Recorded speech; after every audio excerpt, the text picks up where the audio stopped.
and we heard from the European ambassador, this reducing emissions while growing, that decoupling is, it's happened, right? So the bad for the economy argument doesn't really hold, and that at state level in different countries. People are growing while reducing their emissions.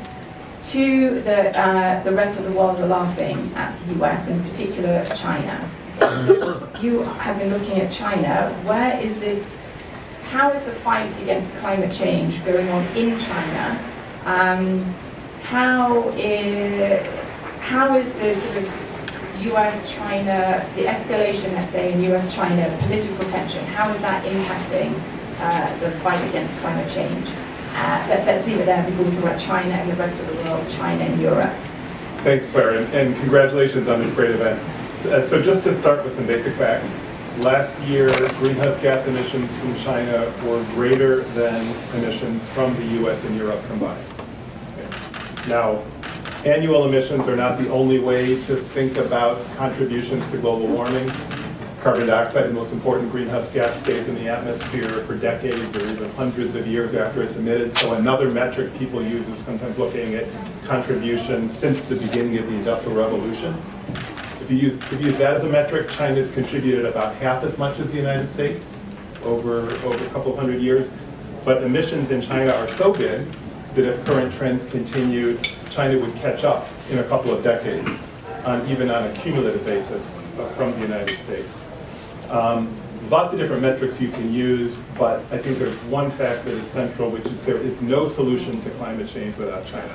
There's no way to solve the climate crisis unless China is deeply engaged in the solution. So thank you, Claire, for giving me the opportunity to plug my book. I have a book out yesterday called A Guide to Chinese Climate Policy. My goal is to try to provide authoritative, reliable information about what China is and isn't doing, and attitudes in China about the climate crisis. So a quick summary this way. First, Chinese government is taking some very significant steps to fight climate change. China, once again last year, led the world in renewable energy deployment. 45% of the solar panels deployed in the world last year were in China. 45%. China led the world once again in wind power deployment. China led the world in hydropower deployment. Last year there were 9 nuclear plants opened in the world. 7 of them were in China. Last year there were more electric vehicles sold in China than in the rest of the world combined. 99% of the electric buses in the world are in China. Yes, 2 days ago up in New York we had a really good workshop at Columbia where we worked on the conversion of New York City's bus fleet to electric vehicles. So New York today, it's great. We have 10 electric buses on the roads. Speaks New York. Okay. In China, 500,000, and they've been deployed. So it's a different order of magnitude of them taking on this problem. And I would add, by the way, very significantly, the Chinese delegation played an important role in arriving at the consensus at Katowice last year. And there are no known climate deniers in the Chinese government, and certainly none with any influence or observable influence on policy, I would say. Chinese leadership is clear. They think climate change is real. Climate is a threat to China. By the way, particularly sea level rise. China, the eastern coast of China is one of the most densely populated places on the planet, right up against the sea there. Enormous vulnerability to sea level rise and many other things in China. So the Chinese government's doing a lot to fight climate change. At the same time, coal plants are continuing to be built in China. Last year, 30 gigawatts of capacity were added in China. That's about 60 new coal plants. And China is the largest financier of coal-fired power plants around the world. So there's some real concerns about particularly the coal build that's happening with Chinese funds both inside and outside of China. One important development in the past year is, of course, we've had escalation of political tensions between the United States and China. I think that's been a drag on climate action. But by the way, in the United States as well as in China, the first tariffs that were imposed by President Trump were on solar panels and dishwashers, I think, at the same time. And that tax on Americans has slowed down the growth of the solar industry here and help hurt climate action. And in China, I think it's focused attention, the trade was focused attention on economic stability, on energy security, where those goals align with climate change, which they do in some cases. It's helped accelerate climate action, but in other places it's slowed it down. So I know we're running short on time. If you want more, you can find more information. Go to Amazon.com, Guide to China's Climate Policy, or download the book for free, by the way, if you want to, from our website, Guide to Chinese Climate Policy. Look for it, and hope you find it useful. You should have said we could have had free copies for everybody on their way out, because that's often, yes, the first thing you hear from US. China's not doing anything, why should we? Well, in fact, they are. So I'm just, we're running a bit behind schedule, but I'm going to open it up. Please raise your hands. We'll go from left to right, get as many questions as we can, and then have quick back and forth. So do you want to say quickly just a question, and then there's a mic there, and we'll take them all and see as many as we can respond. Hi, thank you for this informative forum. My name is Constanza Bourbon. I'm from London Times. I just want to ask Mr. Jacob, how is European Union providing incentives in terms of taxes so as companies can mitigate climate change, and how can this be applied in the US through Congress?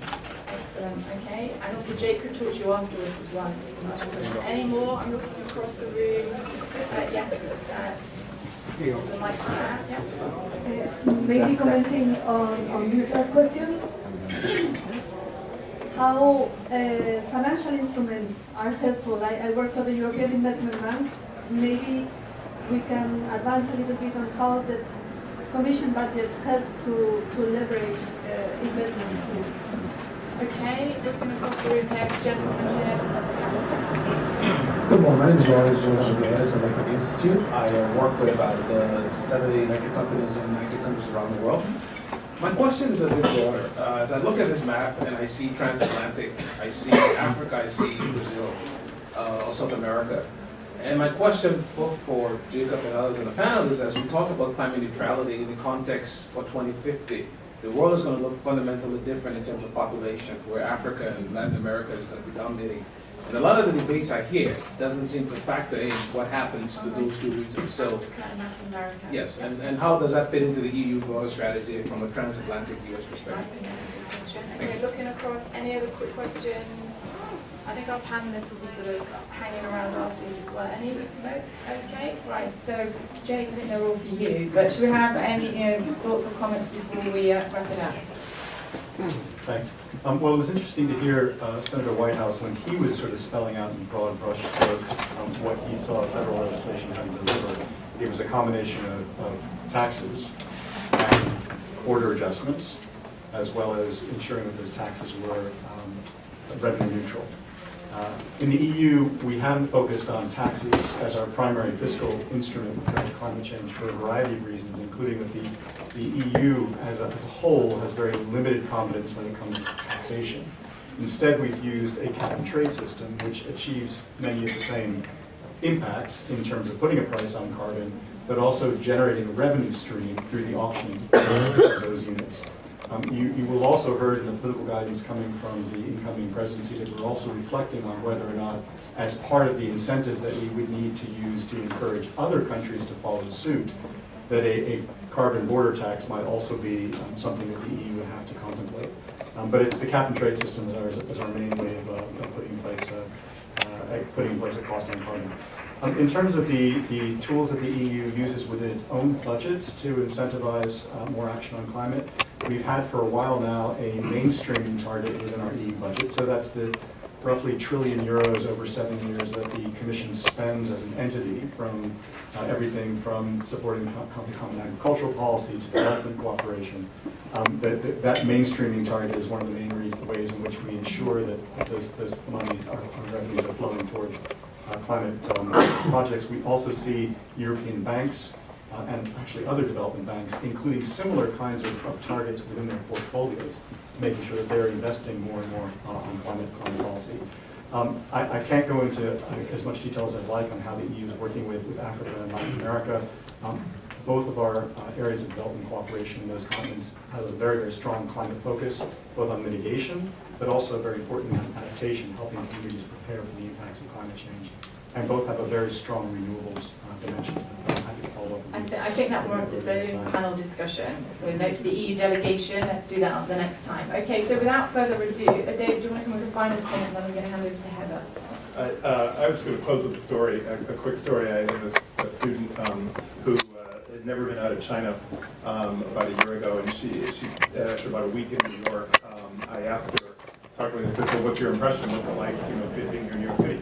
She said, it is so weird, it's so old-fashioned here in the United States. Everywhere I go, I need to carry either cash or a credit card to pay for stuff. And she is not used to that. I mean, she'd grown up in China. In China, they use mobile pay. And I think that type of innovation that's happened in the payment sector is the type of innovation we're going to need to solve the climate crisis. We can do it, and we can do it by summoning the resources of all countries working together. Okay, final quick comment, and then we're going to hand it over. And if you can, we need a panel for each of these topics. So Jeremy, then Melanie, and then we'll hand it over. Very quickly, and I want to get to the gentleman from EEI as a question, because I think it's important, particularly for the Hill staffers here in the room, as we look at the global picture here. And you're exactly right. The global dynamics are going to shift drastically over the next couple of decades, and how should that guide U.S. policy? The reason that China is able to make some of these global investments in coal, things along those lines, is in the developing world, coal is still a financially attractive option to meet electricity needs. And so as we look at how U.S. policy should drive, U.S. technology policy should drive an energy transition, we should be focused on making clean options more affordable, so that those are the more attractive, affordable options for the developing world, because those are the areas that don't maybe have the luxury of potentially deploying more expensive assets for the greater good toward climate.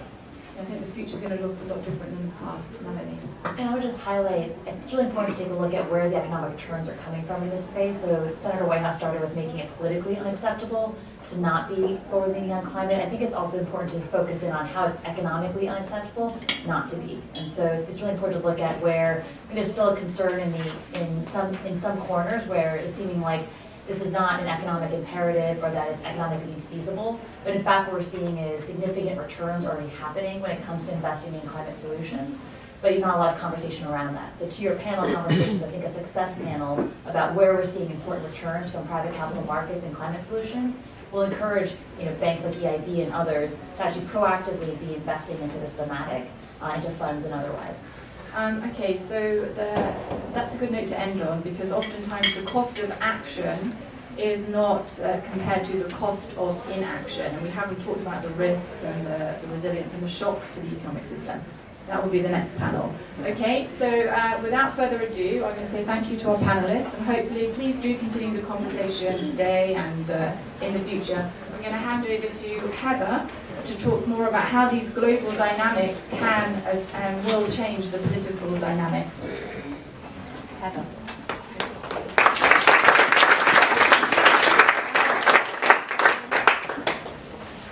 And also Commerce and Grants.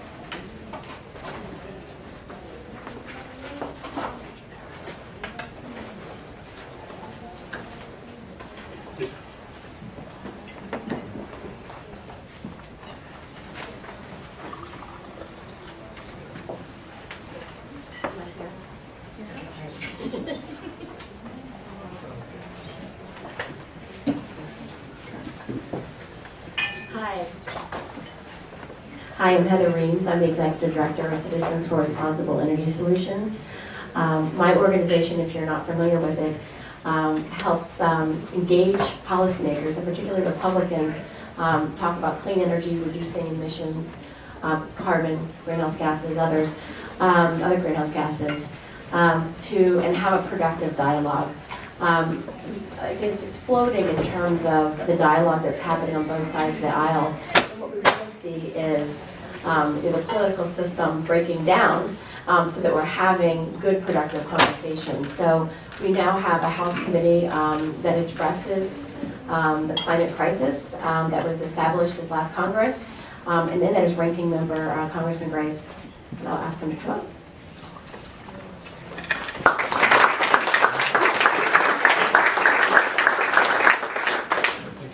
Thank you.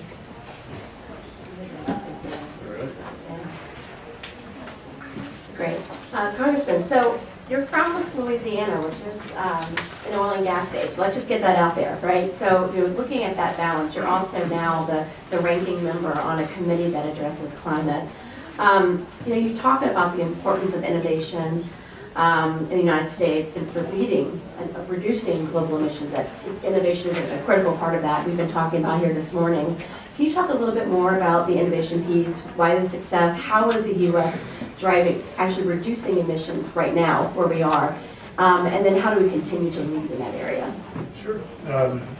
So first, I don't think that being an oil and gas state necessarily makes you exclusive or outside of the opportunity to be part of the solution. And I can't say this enough because I think the United States is often demonized for its climate policies, but the United States has reduced emissions more than the next 12 countries combined, period. And can't say it enough, that's fact. We've reduced emissions more than the next 12 countries combined.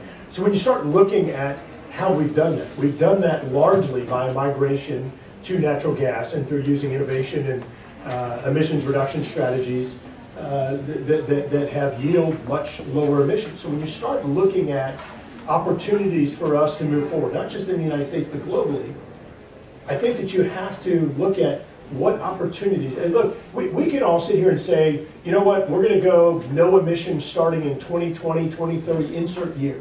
We can say that, and we can sit here and clap and pat ourselves on the back and say this is fantastic.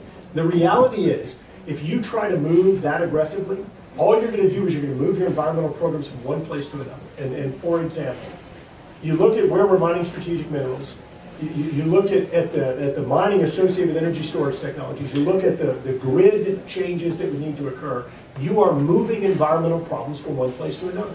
And we can sit here and pretend like that doesn't happen, but that's reality. Now, you look at how we have reduced emissions, and I'll say it again, it has largely been this migration to natural gas. If we're truly concerned about global emissions, why is it that you don't have people talking a lot about the fact that for every ton of emissions in the United States we've reduced, China has increased by fourfold. For every 1 ton, they've increased four tons. Looking forward under Paris Accords, that everybody's saying, hey, this is fantastic. We need to embrace and move forward on Paris Accords. China is able to increase 5 gigatons in emissions annually. That doesn't make sense. This is a global problem. And we got to stop pretending like China, India, and some of these other countries are not part of the globe. They are. We've got to stop pretending like doing emissions reduction in the United States while you're seeing the complete opposite happening multiple times in other countries is actually moving us in the right direction. It is not. It absolutely is not. We're not a microcosm. We're not in a vacuum. This is a global issue. We need to have global solutions. The United States, here we are with our European friends. The United States natural gas is 13% greater emissions, lower emissions than Russian gas, for example. Energy has become weaponized globally, and I think that we've got to look at this through the lens of the partnership, the allies that we are, and figure out how to move forward on a climate strategy, an energy strategy, and a national security allied strategy. Move forward in a way that actually makes sense for our interests. Thank you. So in terms of, how do we continue on? What's next for us to continue to be a leader? Yeah. It really is amazing, and Chair Castor hosted a trip over in Boulder, Colorado, last month, sometime this year, and it was fascinating. It really was looking at some of the work that's going on at our national labs. I know a few years ago, and I haven't gone back to compare, but a few years ago, the United States was spending more money on climate science, technology, and energy solutions than any other country in the world. And we're doing some remarkable things at our national labs. I think that where, and of course the National Renewable Energy Lab in Boulder is one of the places where it's amazing. Just watching, for example, one of the areas where I was nerding out is looking at how they're modifying the pattern of our windmills and increasing energy production. What was it, 14%? I think it was just by modifying the pattern of where you actually establish your windmills. It was fascinating work. Looking at some of the technology on photovoltaic cells and how they're able to effectively make that integrated into paint to where you could just paint a surface and it could begin producing or capturing solar energy. So we've got some amazing technologies that are moving forward, but we also need to be looking at our strategic resources. And this may seem counterintuitive, but one of the major reasons, and I've said this twice, and I'm going to say it 10 more times today, one of the major reasons we've had the emissions reduction is because of the transition to natural gas, from dirtier fuels to natural gas. We have strategic resources in the United States. And in many cases, it's not the rare earth metals and many other things that are required for battery storage technology. We have oil, we have gas, we have coal. I think part of our strategy needs to be looking at the resources we have, looking at the resources that our allies have, and figuring out how to continue moving forward with those in a cleaner manner as part of a complementary strategy to our efforts to continue to bolster and progress the use of renewable energy technologies. We've got to recognize that our entire system was built for an entirely different electricity generation. It was designed to have nuclear power plants and nat gas and coal, these huge facilities that are then sending out. We're now looking at an entirely different generation futures. We're looking at these distributed systems where you have microgrid-ish type generation. Our grid wasn't designed for that. You can't come in overnight and just say, boom, here it is. You can't do that. So how are we going to be thoughtful, thinking forward about how to redesign the grid for this future of greater renewables?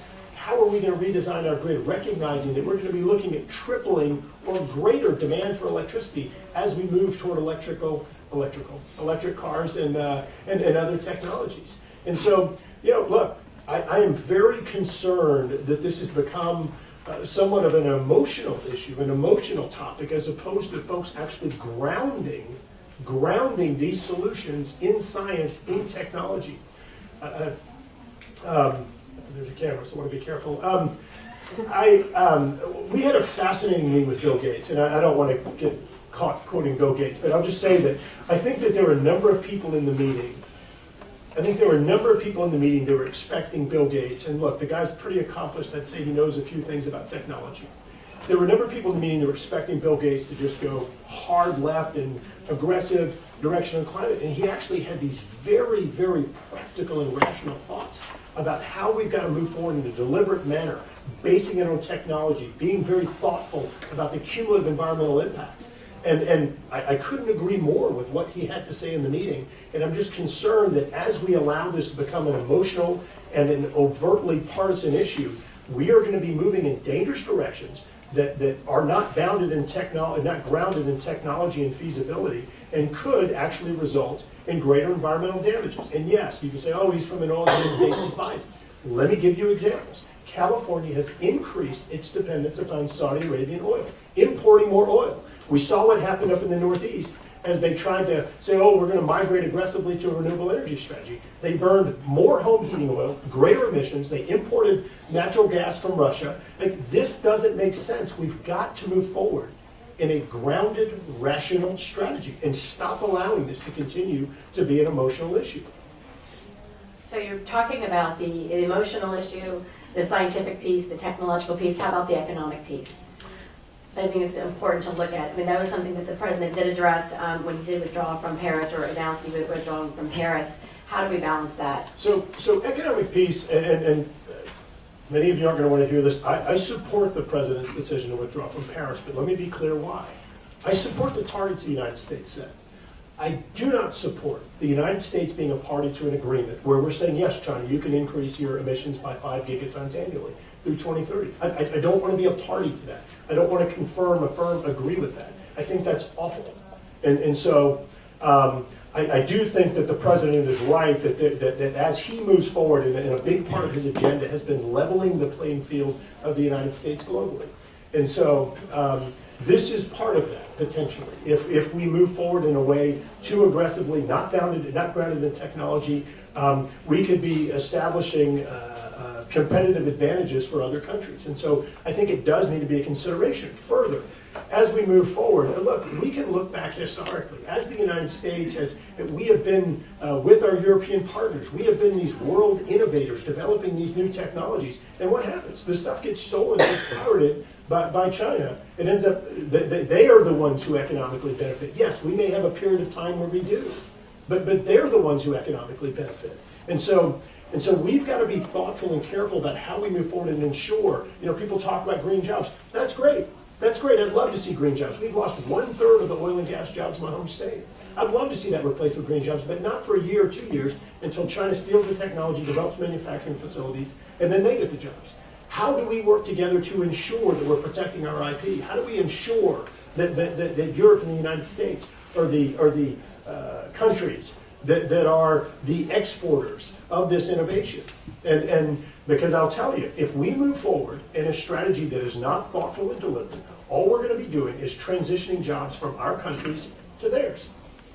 And that's stealing IP, it's stealing innovation, and I think we've got to be very thoughtful about how we do that moving forward. And of course become dependent upon their mining and strategic minerals. You mentioned earlier. Well, it's Climate Diplomacy Week. So we're in an EU discussion here. So how can the United States and the EU continue to work, if not within a Paris framework? We can still obviously work together outside of a framework. So what does that look like? I think not only could we, I think we absolutely should. I think we absolutely must.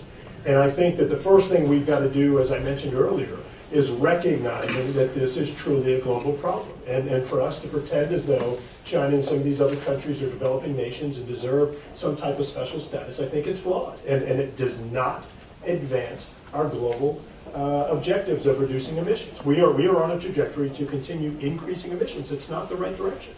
And I mean, how do you sit there and say Paris is great if we're increasing emissions under Paris? That's counter to the very objective that the agreement's supposed to be advancing. So I think one of the first things we need to be doing is thinking about this globally and stop looking at it through the lens of these individual nations. We need to be looking at it globally. How can we be working with our Asian partners, and in some cases South American partners, to reduce emissions globally? And I also think that one of the other things in regard to our European partners, I have strong concerns about Nord Stream 2, and I think that is the wrong direction. You can make the argument on the climate side because, as I mentioned earlier, U.S. natural gas is cleaner gas, but also from this whole weaponizing energy perspective. I think that what we've done is we're simply funding Vladimir Putin and Russian interests, that they turn around and use the resources against us, which causes us to spend more money fighting back. It doesn't make sense. And I think that, as I mentioned earlier, there are a few different sort of lenses we ought to be looking at the climate issue in, and our collective security, NATO allies, U.S. and Europe, I think is part of that lens that we need to be looking at. But let me just circle back and say what I started out.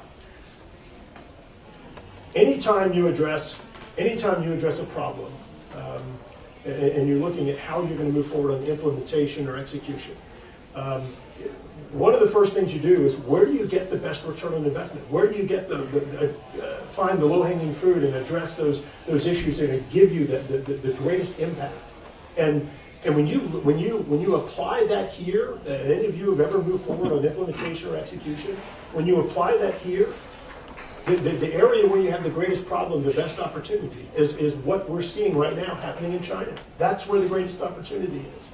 Because once you start trying to get to that, all right, well, we've got this 10% left in emissions, we've got to try and squeeze out. That gets very expensive and very complicated. That's where you have low-hanging fruit. That's where you have greatest emissions. And I think that's one of the areas we collectively need to be focused on. Final question here. We've heard today, I've been sitting in the room, hadn't had the benefit of all the conversations, Congress will recognize that, but there was a discussion about having a vision, and that a vision is a place to start. How, if not Paris, is a vision, the United States, its vision, I think it's summarizing what you're saying here, but how does the United States articulate to the world, to the European Union, about how we're going to engage the climate issue? Well, first, look, I'm not the president, and I don't want to pretend to be speaking for him, but I do think that as I stated starting out, recognizing that emissions reduction is important to us. And that I think that we have some issues that we can be working on collectively. Number one is working on our collective interest in adaptation and recognizing that there is absolutely nothing we can do to stop some of the momentum that's built up in the environment today, and that we're going to continue to see sea rise and temperature changes. And so one of the things that I think we have collective interest in is working on adaptation strategies. The United States has made remarkable progress, particularly in the last about 18 or 20 months on this. Number two is recalibrating our R&D strategy. I mentioned that the billions of dollars we're spending right now on research and development efforts related to emissions reduction, related to energy technologies. How do we recalibrate that strategy of the investments in the United States and with our European partners in a way that is more, I guess I'll just say, applied to our interest, to our collective interest, to ensure that we can actually, that we're researching things that are deployable technologies within the next few years that are consistent with our collective interest. So I think those are three things that we ought to be doing right off the bat. And I'll say it again. One, reaffirming that emissions reductions is actually important in the United States. Clarifying why we withdrew from Paris, not because we don't share that objective, but because we do not affirm the targets that were established by some other countries like China. Number two, this adaptation issue, and three, I think the innovation issue is an area where we should. Those three steps, I think, are the first things that we should be doing. Terrific. Thank you very much for joining us today. Thank We you. really do appreciate it. Thank you. Round of applause.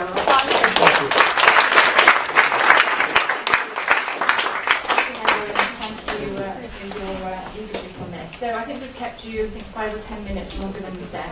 Before we brush off, just a couple of final points. So this is the beginning of Climate Diplomacy Week, and at the end of the day, diplomacy just means you have a bunch of conversations like this one. And so we want to thank you for taking your time out of your busy day. This is a conversation we hope to continue, and there are members here from the European delegation that are based in DC. Dagmara, I think, has just stepped out of the room, but she's available at any point, and Antoine and Martin, if you could.